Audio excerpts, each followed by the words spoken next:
Okay guys, no? So, bubuksan natin yung isang ah direct customer service ng isa sa mga distributor dito. Kung magkano yung kinikita niya. So, monthly, ano? So, yan. I-open na natin. Yan. So, dito sa amin, lahat yan ay nakikita lahat ng bonus. So, ibig sabihin, transparent po yung direction pagdating sa income at mga bonus, no? So, hindi po yan, okay? So, kung kilala niyo po ito, yan. Isa sa mga distributor ng Dexen.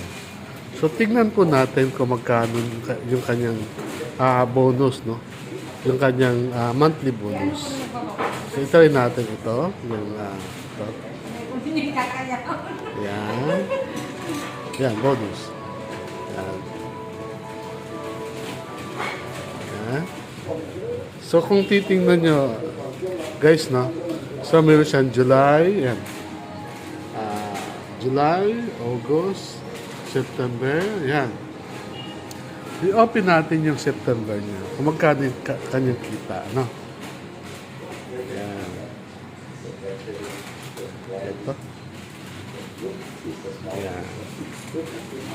So, ito yung kanyang mga downlines, no? Yung sinasabing na-sponsoran sa baba, no? So, magkano yung kanyang bonus, no? So, magkano ang total ng kanyang income, no? Sa Dexen. Yan po. Sa Taganaga po siya. Yan. Magkano po? Nasa 45,000. So, monthly po yan, no? So, ito yung kanyang kinikita sa loob lang ng isang buwan. Ang maganda dyan, hindi lang siya kumikita dito sa Pilipinas, no? Kumikita siya sa iba't ibang bansa, no?